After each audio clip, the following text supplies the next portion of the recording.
Элдин бардыгы мага өзбек ажынын видеосун жөнөтүп атат. Ал жерде өзбек ажыкебиз көп аялдуулукту мыйзамдаштыруу боюнча кол топтоп атыптыр. Анан барып жардам бербейсиңби, сен бул нерсени колдойсуңбу деп атат да.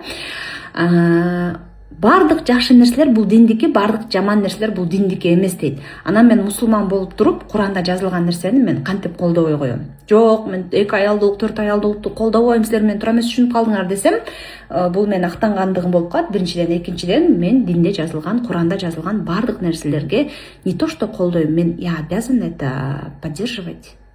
Себеп дегенде мен мусулманмын, а мусулман болгондон кийин адал нерселердин бардыгы диндики. Көп аялдуулукту буну Аллах Таала адал деп берди. При каком условии? Ошонусу маанилүү да. Кайсыл условияда, эмненин негизинде? Согуш учуру болсо, деп атат. Согуш учуру болсо, азыр согуш эмес, Кудайга шүгүр, жакшы эле тынчтыкта жашап атабыз. Бирок согуштан дагы жаманыраак ажырашуу көп болуп атат, Эгерде ажырашкан, жетим жесир өсүп аткан балдар бар болсо, ошолорду алгыла деп атат. Сулуу, красавица, фигурасы сонун, кокеткаларды алгыла деген жок да. Бизде кызы чуу эмне үчүн болуп атат? Биринчи аялдар экинчи аялдарын көрүп арданат да. Она такая красивая, ушунчалык сулуу кызга мени алмаштырды деп, поэтому бизде кызы чуу. Вообще в целом бул бизде мындай проблемабы коомдо, ооба проблема. Бирок бунун четчи жолу кандай? Буну биз бир гана агартуу жолу менен, илим билим алуу жолу менен гана бул нерсени чече алабыз. Мисалы, өзбек ажы азыр миллион деген колду топтоп барып жогорку кеңешке киргизип, ал мыйзам долбоорун кайра артка чакырып алып, макул Кыргызстанда көп аялдуулукту мыйзамдаштырайлы деген күндө дагы бул проблема чечилбейт. Проблема боюнча кала берет. Мисалы, мага 100 адам келсе, 100 аял киши келсе, проблемасын айтып, ошонун 85-инин проблемасы, коренной проблемасы, түпкү тамыры измена.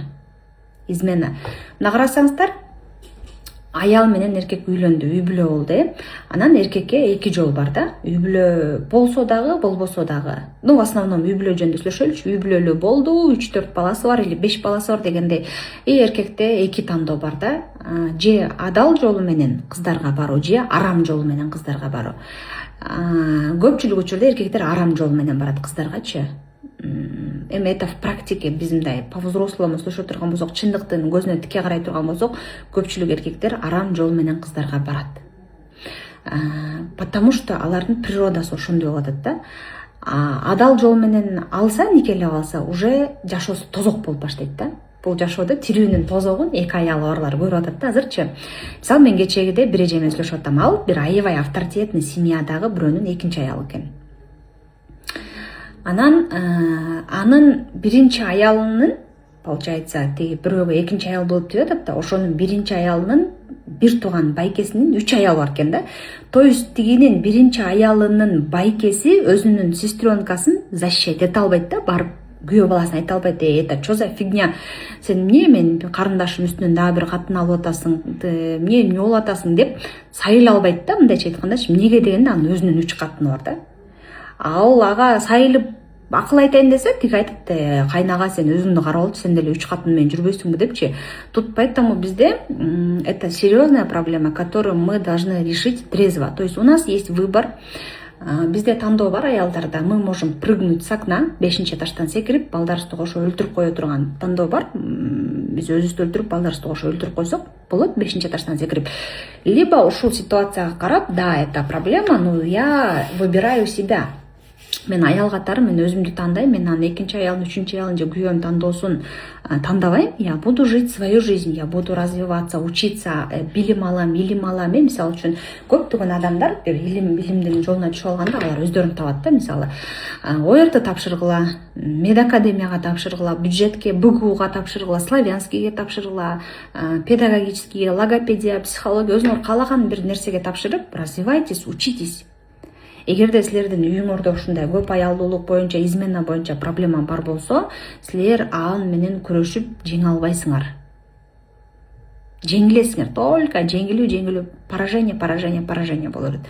Бул биздин коомдун проблемасы, ооба, биздин коомдун проблемасы ушул. Ажырашуулар ушул үчүн болот, ооба, измена үчүн. Мен күйөөгө тийгениме 3 жыл болду, анан 3 жылдан кийин күйөөм деген тиги биринчи сүйүүсүн жолуктуруп калып, ошо менен жүрөт экен деп. это больно, обидно, но это правда. Ошон үчүн мен албетте Эрмек устаздын кол топтоп атканына барып жардам берип кол топтошпойм, бирок мен бул тармактагы теманы дагы жаап койбойм, жашырып да койбойм. Мен ачык айтам, мисалы кээ бир деген тренерлер, кээ бир коуч, психологдор айтып атпайбы эме депчи, экинчи аял болсоң, анан ойнош болсоң, сен деген билишиң керек, сен тряпкасың, сен запасной вариантсың, сен любой время таштап кетесиң депчи. Мындай да, тряпка деле бул жаман нерсе эмес. Тряпка дагы бул чаңды сүртөт, кир жерди тазалап кетет. Ойнош болгондор, экинчи аял болгондор, алар күчтүү аялдар. Они знают свою цену, чем первая жена караганда экинчи аялдар, алар более-менее хитрыйраак, более-менее умныйраак дегендейчи. Поэтому биз как коуч, психолог катары экинчи аялдарга барып, силер ойноштор, силерди любое время тряпка тагып таштап кетет деп, аларды задевать этип, анан бул проблеманы чече албайбыз. Потому что кто в роли любовницы, кто в роли второй жены, они более-менее умные и доминирующие. А менин негизги максатым обучать первых жен. Биринчи аялдарды окутуш керек. Алар өздөрү осознанно окуш керек. Алар күчүн, жаштыгын, потенциалын экинчи аялына ойношуна жумшап отурса, ал солуп калат. Ошол экинчи аялга вниманияны обращать этпей, көңүлдү бурбай, күйөөсүнө дагы көңүлдү бурбай, өзү менен алектенсе, вот ошондо биринчи аялдар күчтүү болуп чыгат да.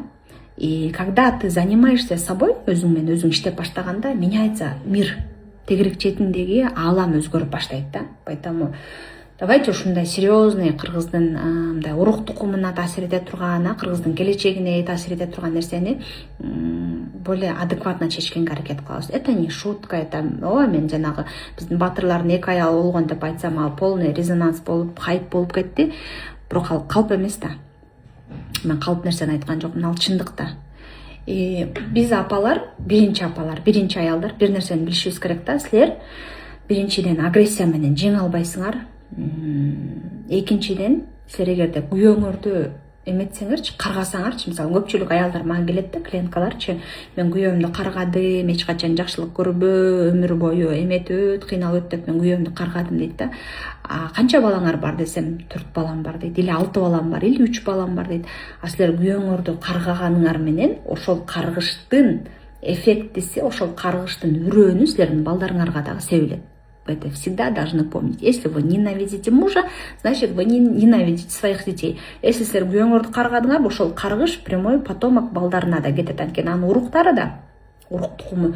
Ошон үчүн сөздөн абайлайлы, тилден абайлайлы, эң негизгиси, и ниетти тазалап, жакшы, жаман, ак, кара деген нерсе жок бу жердечи. Колдойм деген нерсе жок. Просто работайте над собой, любите себя, өзүңөрдү сүйгүлө, өзүңөрдүн үстүңөрдөн иштегиле, илим алгыла, билим алгыла. Бул проблеманы, көп аялдуулуктун проблемасынын чечүү жолу бир эле илим, билим болду. Илим алгыла, билим алгыла. Силердин жакшы көрөм.